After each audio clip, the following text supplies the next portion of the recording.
Nested VLOOKUP क्या होता है और कैसे हम लोग इसको मल्टीपल शीट के साथ यूज करेंगे दोस्तों, और कैसे हम लोग इसको मल्टीपल वर्कबुक में यूज करने वाले हैं। आज की वीडियो में दोस्तों हम लोग इसी टॉपिक की बात करने वाले हैं। चलिए वीडियो हम लोग स्टार्ट करते हैं। ये हमारा डेटा सेट है, इसमें हमने 2 शीट्स ली हुई हैं और हर एक शीट में एक टेबल है। तो फर्स्ट टेबल जो है हमारी वो सेल्स पर्सन की है और प्रोडक्ट की है दोस्तों। शीट 2 में अगर हम लोग जाते हैं तो शीट 2 के अंदर हमारा प्रोडक्ट है और प्रोडक्ट के साथ टोटल सेल है। तो यहाँ पर हमें निकालना है कि पर्सन के साथ उसकी टोटल सेल निकालनी है। अगर हम लोग थोड़ा सा फॉर्मूले पर नोटिस करें दोस्तों, तो आप देखेंगे सेल्स पर्सन नेम है और उसके साथ प्रोडक्ट नेम है, टोटल नहीं है। और अगर हम लोग बात करते हैं शीट 2 पर, तो शीट 2 में प्रोडक्ट है और प्रोडक्ट के साथ सेल है, बट यहाँ पर पर्सन नेम नहीं है। तो किस तरह से हम लोग ये करने वाले हैं, इसको हम लोग करते हैं with the help of nested VLOOKUP। तो नेस्टेड VLOOKUP क्या होता है दोस्तों? नेस्टेड VLOOKUP का मतलब ये होता है कि हमारे पास 2 अलग अलग शीट है, वो अलग अलग टेबल्स हो सकती है, अलग अलग वर्कबुक हो सकती है। उन सब डेटा को हमें मल्टीपल टेबल से डेटा लाकर एक सिंगल टेबल में कैसे रिप्रेजेंट करते हैं, इसको हम लोग नेस्टेड VLOOKUP बोलते हैं। तो चलिए हम लोग सबसे पहले एक सिंपल एग्जांपल लेते हैं कि मेरे पास सेल्स पर्सन से मुझे यहाँ पर टोटल सेल निकालनी है और डेटा मेरा सेम डेटा मतलब सेम वर्कबुक के अंदर है। सो फॉर्मूला लगाएंगे इक्वल्स टू VLOOKUP और यहाँ पर लुकअप वैल्यू के साथ हम लोग सारी वैल्यू सेलेक्ट कर लेंगे एक ही साथ। अभी तक हम लोग 1 बाय 1 सेलेक्ट करते आए थे, अब हम लोग सारी वैल्यूज एक साथ सेलेक्ट करेंगे, कोमा लगाएंगे। अब टेबल एरे के लिए अभी मेरे पास ये टोटल सेल से है, तो कंट्रोल शिफ्ट राइट करेंगे, कंट्रोल शिफ्ट डाउन करेंगे। सो पूरी टेबल सेलेक्ट हो गई, कोमा। यहाँ पे कॉलम नंबर देना है। सो अभी मैं सेल्स पर्सन नेम से प्रोडक्ट निकाल लूंगा। सो 2 कोमा 0 यूज करेंगे। यहाँ पे सिंपल VLOOKUP हमने यूज किया और एंटर किया, तो आप देख रहे हैं दोस्तों सारा डेटा पर आ गया है टोटल प्रोडक्ट का। लेकिन हमें प्रोडक्ट नहीं चाहिए थे, सो हमने with the help of name हमने यहाँ पर टोटल प्रोडक्ट का नाम हमने यहाँ पे निकाल लिया। अब आते हैं शीट 2 पे। अब शीट 2 पर हमारे पास प्रोडक्ट नेम है और यहाँ पर उनकी टोटल सेल है। सो उसकी हेल्प से अब हम लोग यहाँ पर अपना रिजल्ट निकालेंगे।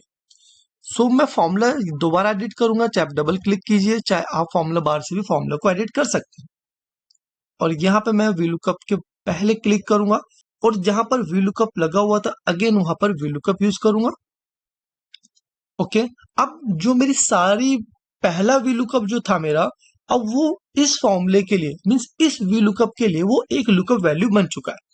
सो मैं यहाँ पर जहां फॉर्मूला VLOOKUP का कंप्लीट हुआ था वहां पर कोमा यूज करेंगे और कोमा यूज करने के बाद टेबल एरे सेलेक्ट करना है दोस्तों। तो टेबल एरे के लिए हम लोग जो अपने नेक्स्ट टेबल है उस पे जाएंगे और नेक्स्ट टेबल को सिलेक्ट कर लेंगे। तो कंट्रोल शिफ्ट राइट करेंगे एंड कंट्रोल शिफ्ट डाउन। तो पूरी टेबल मेरी यहाँ पर सिलेक्ट हो चुकी है।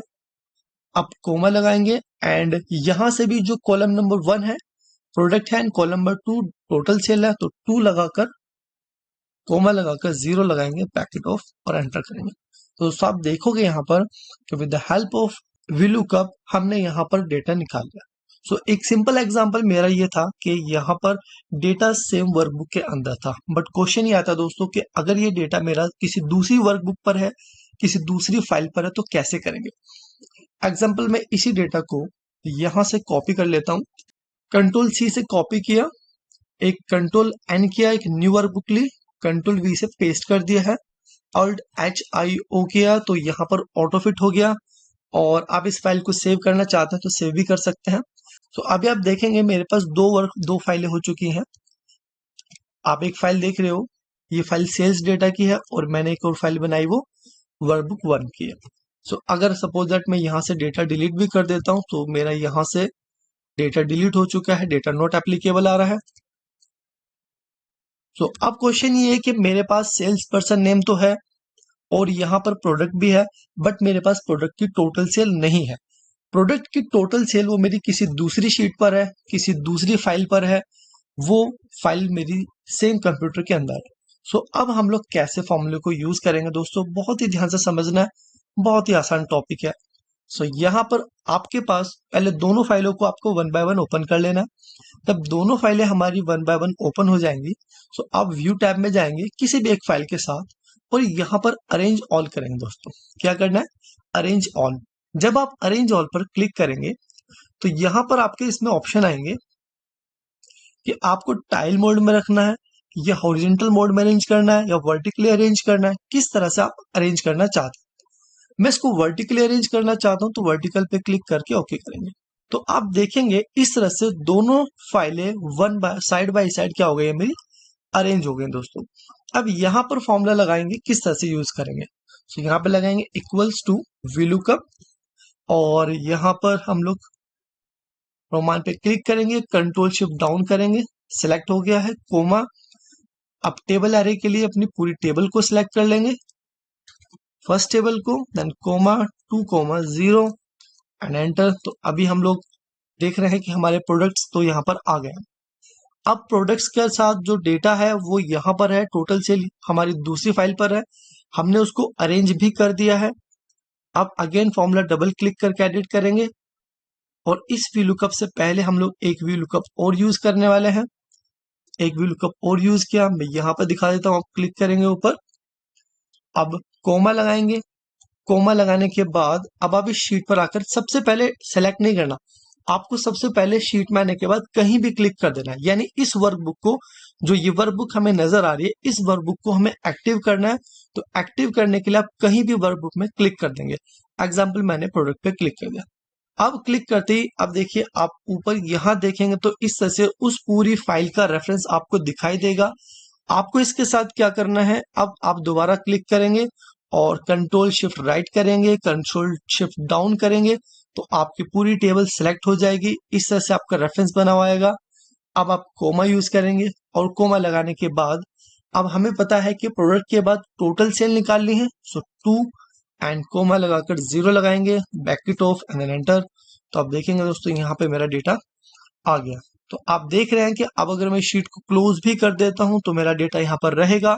अब इस शीट में अगर डेटा अपडेट भी होगा तो मेरा यहाँ पे डेटा दोस्तों अपडेट होता रहेगा। एग्जाम्पल हम लोग लाइक कूलर की हम लोग सेल चेंज करके देखते हैं। सो एग्जाम्पल ये 112 है, मैंने इसको इट्स $1120 कर दिया है। सो आप देख रहे हो यहाँ पर $1120 दोस्तों मेरा यहाँ पे अपडेट हो गया है। तो सब समझ गए होंगे। अब एक चीज और आती है कि बाई चांस अगर कोई डेटा हमारे इसमें नहीं है, एग्जाम्पल यहाँ पे हम लोग गोल्डी का रिजल्ट देख रहे हैं और यहाँ पर गोल्डी यहाँ पर है, लेकिन जो उसकी DSR की जगह उसमें DSLR है। तो यहाँ पर क्या आ रहा है दोस्तों, नॉट एप्लीकेबल आ रहा है। तो अगर आपके पास नॉट एप्लीकेबल कब आता है, जब हमने जो वैल्यू फाइंड की है और वो हमें यहाँ पर नहीं मिल रही तो हमारे यहाँ पे नॉट एप्लीकेबल आता है। तो उसके लिए हम लोग फॉर्मूले से पहले एक और यूज करेंगे, फॉर्मूले पे क्लिक करेंगे और यहाँ पर हम लोग इफ एरे यूज करते हैं दोस्तों। इफ एरे यूज करेंगे, ब्रैकेट ऑन करेंगे और सबसे लास्ट में चले जाएंगे कोमा। अब ये ऑप्शन आ रहा है कि अगर हमें वो वैल्यू नहीं मिलती तो हमें क्या शो कराना है। तो double quotes, example I am going to use not found, हम लोग यहाँ पे लिखने वाले हैं और ब्रैकेट ऑफ एंटर। तो अगर आपको अपडेटर नहीं होगा शीट में आपकी तो रिजल्ट में क्या आएगा, नॉट फाउंड आएगा दोस्तों। तो बहुत ही आसान तरीके से दोस्तों मैंने आपको समझाया है। हमने मल्टीपल शीट के साथ भी कर लिया है और मल्टीपल वर्कबुक के साथ भी किया। इसी तरीके से मल्टीपल और भी वर्कबुक हो सकती हैं दोस्तों। अगर आपको मल्टीपल और वर्कबुक के साथ भी वीडियो चाहिए तो आप कमेंट बॉक्स में जरूर बताएं। और दोस्तों वीडियो अच्छी लगी हो तो वीडियो को लाइक करें, शेयर करें। दोस्तों डेटा सेट मैंने आपको डिस्क्रिप्शन में दे दिया है, वहां से डाउनलोड करके प्रैक्टिस भी कर सकते हैं। थैंक्स फॉर वॉचिंग दोस्तों।